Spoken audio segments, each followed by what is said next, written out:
Hello friends, and welcome once again to our special Let's Meet in the Kitchen segments for the Gastric Cancer Foundation. My name is Hans Rupert, and we have sort of taken over someone else's kitchen. Actually, this is the dining room from a friend's restaurant called the Old Mule House in downtown Jasper, Georgia. And you might hear some dishes being washed in the background. So they have been open during our shelter-at-home, quarantine-in-place times, but they've been doing either delivery or takeout. And I love this old space. This is one of the original buildings in our little downtown of Jasper. So we thought we would just kind of change things up a little bit and hop out of my house and into a different spot.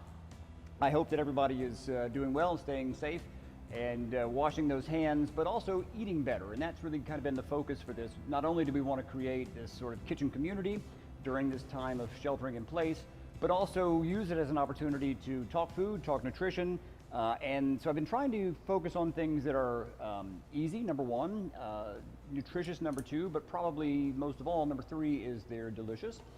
Because if it's not something that's tasty, then really who cares, right? And sadly, health food over the years has had a bad reputation for being either bland or boring, so trying to change that up a little bit.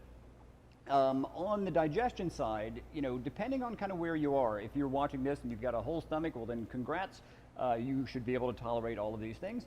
But again, depending on if you are a GC patient and you are a partial gastrectomy or a waiting gastrectomy or a total gastrectomy like myself, it's always good to focus on things that are easy to digest.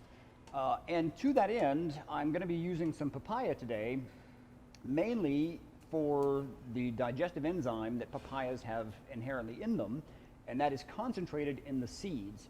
So what looks like when you cut a papaya in half lengthwise, you're going to expose the seeds, much like you would see in a cantaloupe or a honeydew or a typical melon. But these little guys are full of a digestive enzyme known as papain. It's P-A-P-A-I-N. And these are often eaten not for their flavor, but you just eat them by the spoonful like you would take a pill, essentially, or like a probiotic. But they do help in the digestion of really anything. But if you look at a meat tenderizer, like that powdered stuff, the powdered meat tenderizer, it is usually derived from papaya, because that digestive enzyme, papain, is super healthy and also super great for aiding in the breakdown of foods that we've consumed. Again, not delicious, and I'm not using it as an ingredient, but typically if I'm using papaya, I will always eat a spoonful or two. And if you ever had like boba tea, you could even put them in your tea. If you bite into them, they can be a little bitter, a little astringent. So they're really not meant to be eaten for the flavor, but very easy to digest, and it helps aid in digestion all the way around. So that's the motivation behind the papaya, but also flavor and texture. And we're going to be working a bit of a quesadilla today. And the main reason I'm doing that is because I find that as simple as it should be, people are making it more difficult than it has to be. So that's the focus. But I wanted to put together a quick salsa, and I'm going to do that with the papaya. And the papaya, depending on where you live and where you get it, these do not grow in North Georgia, but you want the flesh to just start to get soft. And as I pinch on the sides here, you can see that it is malleable. It's not rock hard. And I still want it, though, to hold its shape. So I've taken a half of this papaya and skinned it and diced it. So that is going into what is essentially a digestive aid salsa. So it's a fruit-based salsa. Papaya goes in, and then I have cherry tomatoes, and I tried to find the ones that have the most yellow and orange tomatoes because they're lower in acid. So I want to try to reduce the overall acid. Typically when you think of Latin American foods, you think spicy. I love spiced, but I can't really tolerate spicy anymore. But I love tomatoes, and so the yellow and gold tomatoes are far less, residual acid than a normal tomato. So those go in. And I love doing salsas that have both, sweet, sour, salty, a little bit of heat sometimes. But the two of those things mixed together will make just a very simple salsa. I'm going to put some fresh cilantro in there, as well as a pinch of salt. This is just some good sea salt. I don't want it to be salty, but I want all of those flavors to come out. And this is cilantro growing just outside. Got a little herb garden that I helped start just outside the restaurant here. And the cilantro is about to go to bloom. In fact, there's a couple little white blooms in here. Those are edible, but you can notice if you think that looks more like dill, than cilantro. As it starts to bloom, the leaves get a little more cut. You get more little pockets inside these leaves. It is crazy good cilantro, but it doesn't look like your typical cilantro. So I'm just going to give that a quick rough chop through. The stems are also edible, but they have a different flavor profile. Oftentimes you'll see in kind of Thai or Vietnamese food, they'll actually puree the stems and put them into a curry or into a soup.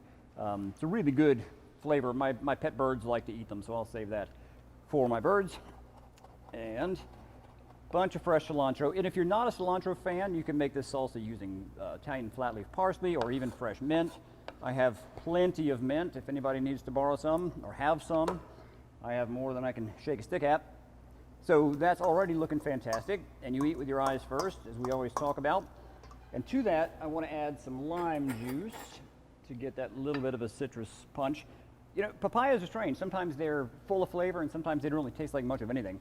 This one is a good one, but I still like to add lime juice. It helps kind of tie everything together. It's almost like a dressing for this salad. Doesn't need anything in the way of oil, although if you wanted to make kind of an Italian style, like a cecca, you could do olive oil in here too, and that's great as a salad, honestly, just on its own.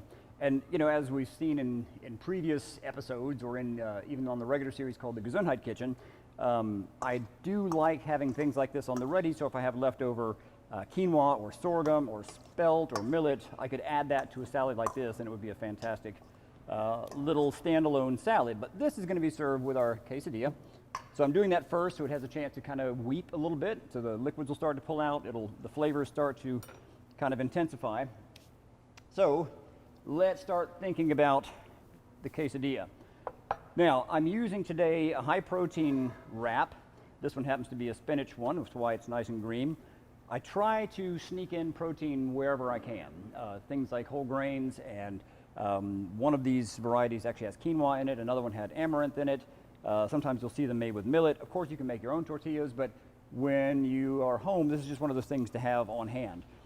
I am a subscriber to the folded quesadilla rather than a stacked quesadilla. So if you're not particularly good at flipping things, I would go the route that I'm going to show you here, because that way you don't have everything fall out when you try to flip it over. So I'm going to get two of them going at the same time. And this is just a griddle. You could do this in a non-stick skillet as well, or if you have an electric griddle you can plug up, it works wonders for that. But I do want to get both sides already warm because it'll help the whole melting process. So just going to get them warm on both sides. And I'm going to be using in the family of a mozzarella cheese. Mozzarella works totally fine, but this is actually a Oaxacan cheese. And it has that nice kind of pull stringiness to it. So I got both sides of my wraps hot here. And knowing that I'm going to fold them in half, I'm just going to put the cheese on the one side before I close these guys. And to this, I'm going to add some tempeh. And tempeh is in the family of a tempeh. It's made out of hemp seeds and sometimes peanuts. This happens to be a kind of a salt and pepper version. I'm going to fold this guy over. And let's put a little bit of that tempeh in there. The tempeh, if you want to look at the box here, this particular one has 22 grams of protein. So that is a neat little ingredient. And it can be used as a meat substitute straight up. You can make a sandwich with that, hot or cold. You can use it as a meat substitute. So here we go. And you could even start your next one, depending on the size of your skillet or your griddle, you can always kind of get another one going, or at least warm up the tortilla on either side.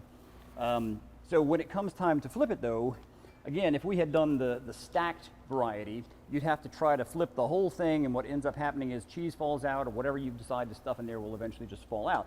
So if you do it the folded way, you can bring it up towards the bottom so there's nothing can fall out because it's closed down there, and then gently fold it over. It's starting to get a little crispy on the edges there. And then do the same thing here. And so we want that cheese to get nice and squishy and melted in there. And it really is best if you can let this sit, even once it comes off the griddle. Let it sit for a minute so that those flavors and the cheesiness can kind of work its way through here. Alrighty, let's see. I've got somebody asking, what are my pet birds' names? So that's kind of funny because we have a whole zoo, a whole aviary of Right now we have 2 baby turkeys named Figgy and Pudding. We have 5 little chickens that I don't think we've named yet. They're all kind of look the same.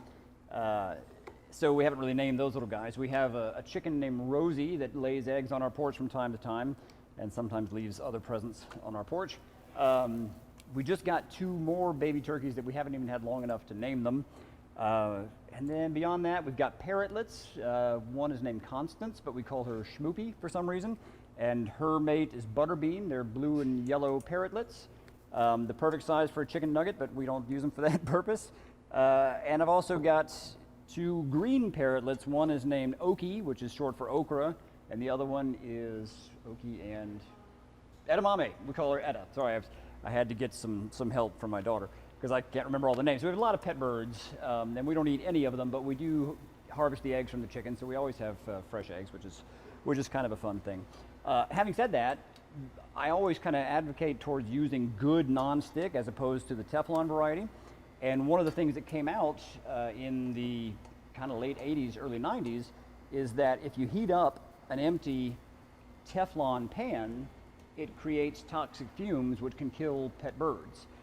So pretty much that to me was the end of my Teflon days, thinking, well, if it kills birds, surely it can't be too fantastic for me either. So I pretty much right when I heard that, got rid of all of our Teflon coated pans. And luckily within the past decade, there have been a lot of healthy alternatives. I use a lot of Le Creuset, as well as the green pans, which are good. I mean, of the options that are out there, I think that's a great one. There's a German company called Berndes that makes a great nonstick skillet that isn't toxic. I'm going to unplug this thing for a moment here, let that finish. That's how high-tech we are. There's not even a switch. You just unplug the thing.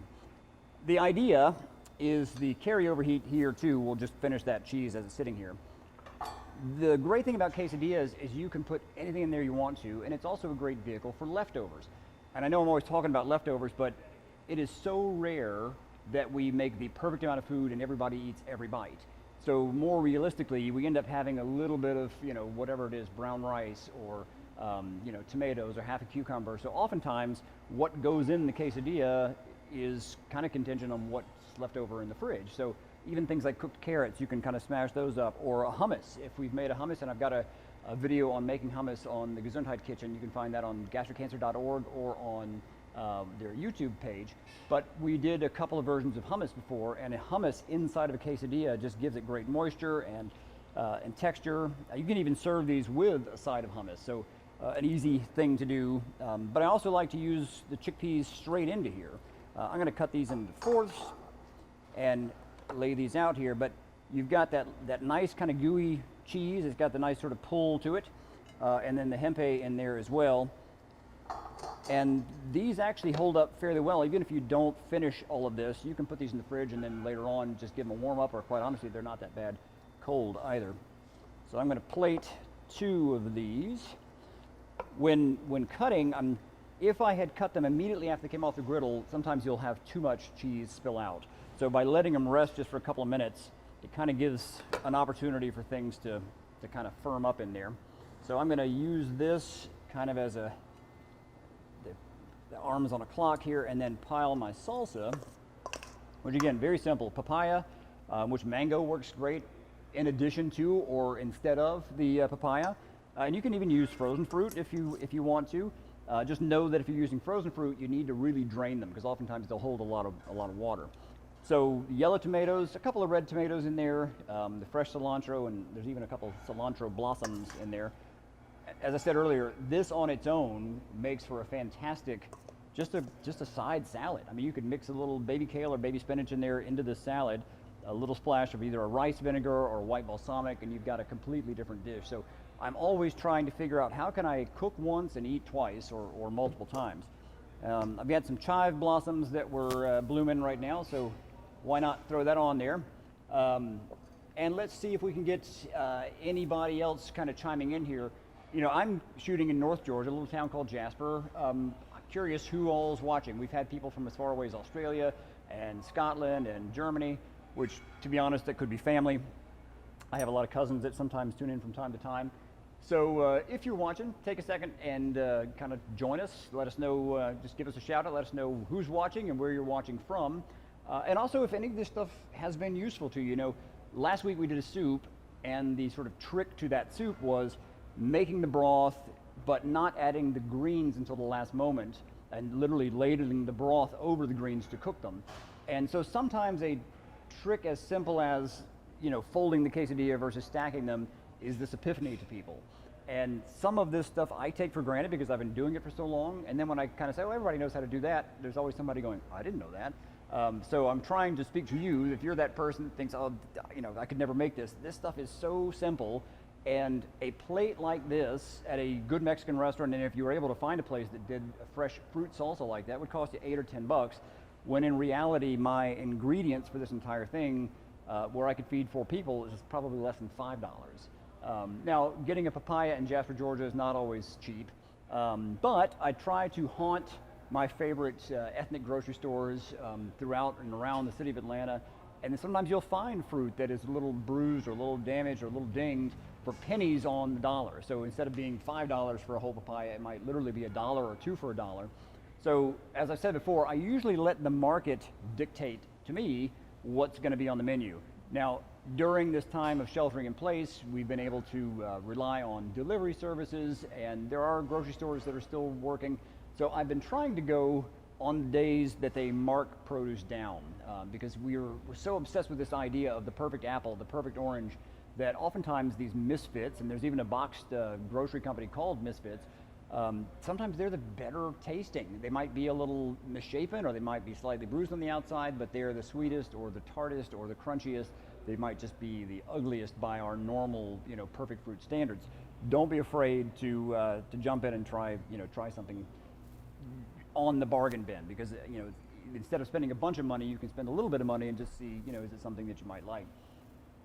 Going back to the papaya for just a second, I didn't really talk too much about how you seed this, so let me just do that so you can see how this works. So using a spoon, I'm literally just going to scoop, and it's much like a very ripe melon. I can scoop to one side, and all of these little guys just fall right out of here. And as I said, you can hang on to these and eat them as a digestive aid. They have that papain in there. And there's another plant-based digestive enzyme that comes from bromeliads. And pineapple is in the bromeliad family, and it's called bromelain. And that's another one that oftentimes you'll see as a way to marinate a tough piece of meat. But in our case, we're looking for that sort of digestive enzyme that's going to help break down the food, because we're missing, some of us are missing some or all of that pouch, the stomach, that has that very caustic acid in there that helps break foods down. So in the absence of a stomach, I also don't have stomach acid, which means that I need all the help that I can get. But I also don't want to puree my food all the time, because that gets very boring. But having foods that do some of the heavy lifting for us and with us is a great way to add to your diet. Now, you can get papain and bromelain as a supplement, but as with many supplements, they're not going to be as effective as eating the actual whole food. So papaya is a great one if you're not too familiar with it. It's relatively inexpensive, and when it's in season, it'll hold even out of refrigeration for a good 1 or 2 weeks. But much like an avocado, it's almost ready, it's ready, and then it's done. So you try to want to get it when it's just as the skin gets a little bit kind of mushy on the outside. And the outside, you know, sometimes they're yellow, sometimes they're green, or a mottled of both, depending on the variety. But this one, I don't know that it has a name other than it was just sold as papaya. There are different varieties, and they usually charge them by the piece or by the pound. So pay attention to that, because you think, oh, that was only $2. And then you realize it was $2 a pound, and the thing weighs 8 pounds. So just keep that in mind when you're shopping. But it's something I don't use enough, mainly because I live in Jasper, Georgia. But when I see them, I grab them for sure. Any other questions or chime-ins from anybody?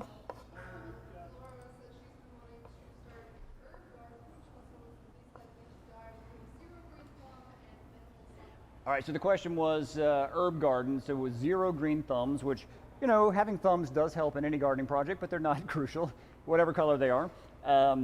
But the great thing about herbs is they thrive on neglect, and which sounds strange, like everybody wants to, you know, go get the expensive potting soil. But in reality, even in our very poor North Georgia red clay soils, Things like mint grow incredibly well. Fennel comes back every year. Parsley and cilantro are extremely hardy, but they're what's called biennials, meaning they only live 2 years. So depending on when you buy the plant, you'll either have them for 1 season or you'll have them for 2, but they're so inexpensive, and often if you let them go to seed, they reseed themselves. And for my friends in the Bay Area in San Francisco, I'm sure you've noticed all the wild fennel that grows on the sides of the road there. As you're kind of making your way towards San Mateo and those kind of surrounding Silicon Valley areas, there's so much wild fennel, and that's because it reseeds itself. And so fennel, dill, as I mentioned, parsley and cilantro, they oftentimes, if you let them go to bloom, they'll drop seeds and you'll have more than you know what to do with. But the hardiest of all of them definitely is mint. I have about 7 or 8 varieties in my garden, and I am not kidding, it will grow on pavement. It doesn't set down roots on pavement, obviously, but from a border garden, it'll spill out. And pretty much our entire property, if we weed eat or mow the grass, it's going to smell like either mint or fennel or oregano. And a lot of these things are easy to grow from seed as well. So even if you don't have a green thumb, if you have a dedicated patch, once the threat of frost is gone, for those of you who live in a climate like we have, you can have 80 degrees one day and then 32 degrees the next day. And herbs, luckily, are of that very hardy version or hardy varieties. And then some of the tropical herbs, and I can talk about this stuff all day long, but like lemongrass, they do fantastic through the summer, but they just aren't winter hardy. So you either have to dig them up, or you just know that every year you're going to get a new plant and let it do its thing. Last year we had a lemongrass shrub, which was probably about 4 feet wide and about 5 feet tall, and it was just way more than I could ever use. So I started giving it away to restaurants, and they were using them at a bar as a swizzle stick because they do have that wonderful kind of gingery lemon flavor, and they're so versatile that why not use it? So Laura said, so you're saying there is hope for her? There is hope for you, Laura, and all you other brown thumb people out there. I luckily inherited my green thumbs from my father, who they're hitchhiker's thumbs, but I am pretty good at growing foods, and there really is nothing like being able to walk outside and pick a bunch of cilantro or oregano or mint for even making iced tea or making a simple summer cooler. You could take the mango in an immersion blender or a blender with some fresh mint leaves and make a summer smoothie that helps you stay rehydrated through the entire summer during the hot months. So try to utilize those things as much as possible.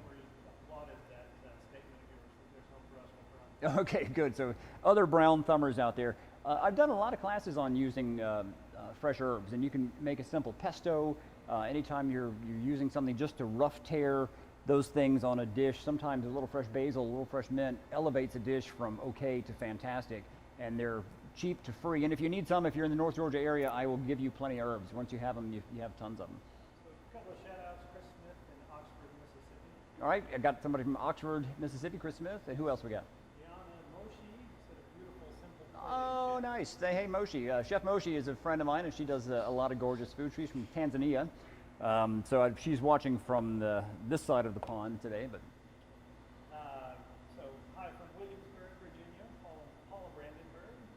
All right, in Williamsburg, Virginia. Amy Butler says looks delicious. Now here's a couple for the crew. We got a lovely camera work today. Ah, nice. A follow-up on that, which is whoever runs the camera does an amazing job of tight shots and perfect switches. So that hits both. Wow, did you write that comment yourself? That's great. But a shout out to the crew. So this is week 5, and so when we said yes, we're going to do this, never actually entered our mind that there would be 5 Thursdays in the month of April. We're still April, yeah. So this is the last of the scheduled ones, but we do have our sort of normal series called the Gesundheit Kitchen, which again you can go to gastroccancer.org and see the nutrition tab there. So we have already about 16 or 18 episodes of those, plus we have the previous 4 weeks of our live events. But even though if you're watching it in the future, they aren't necessarily live, we can still continue this conversation in the comments.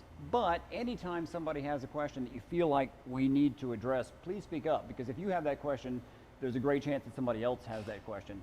And a lot of this is just a big learning curve, right? So, I always kind of feel weird when I say you stomached people. That's not an insult, but I mean, so for an average person that has a stomach, you have had meals where you feel fantastic afterwards, and you've also had meals where you feel like, oh my God, I just need a nap.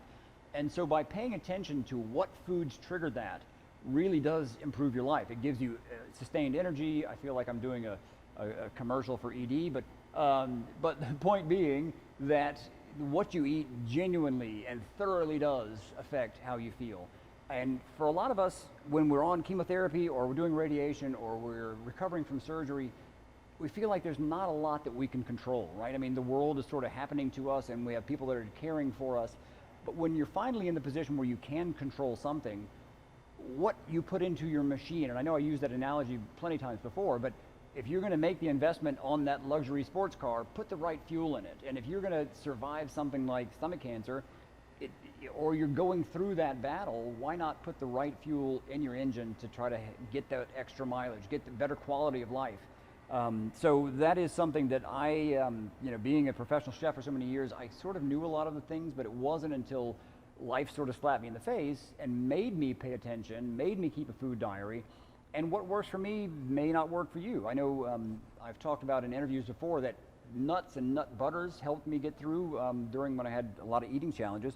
But then there's some folks that their bodies just can't tolerate nuts or nut butter. So you kind of have to keep a list of what works for you, what causes those glycemic index drops. So typically when I cook, I'm cooking in a vegetarian mode because that's easier for me to digest. But I'm also cooking sort of diabetic friendly meals because if I have too much blood sugar, it basically crashes me through the rest of the day.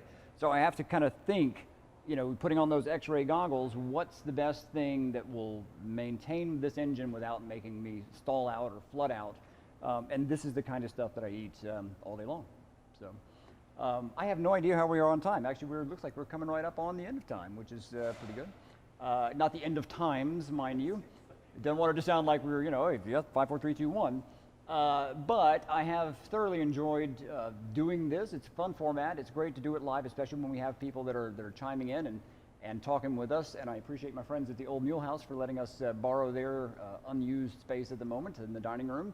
I grew up in a restaurant. I love being in restaurants. I love being around people and around food. But in this time, it's been kind of a no-no. I think we're slowly starting to come out of that thaw, and I hope we're doing it safely and correctly. But whether you are in a restaurant or in your house, it is up to you to make sure the right stuff is going into your machine. I don't like to be preachy. I don't want to be preachy, but that is something that you can control. Is kind of how your engine runs. So pay attention to that and stay safe. Take care of yourself. And if you can't take care of yourself, take care of others, because we're all in this stuff together. Big thanks to the Gastric Cancer Foundation and to my son Finn, my daughter Ella, my friend Hewitt Rabel, who's doing all the fantastic switching work. We've had some technical glitches from time to time, but hey, it's the internet. It works, and we push through it like we do everything else, one step at a time, one bite at a time, 1 inch at a time. Any last questions or thoughts before we sign out? All right, I think we're doing good. Well, once again, guys, thank you so much for being here with us. Really appreciate the opportunity to spend a little time with you guys. Of course, I don't see this real time, but it was fun to watch it after the fact and kind of see the comments pop up. So thanks again for playing along, and we'll look forward to seeing you in the Gesundheit Kitchen in the near future. We'll have some new episodes, and you can find that on gastriccancer.org. Until the next time, Gesundheit, friends. Take care.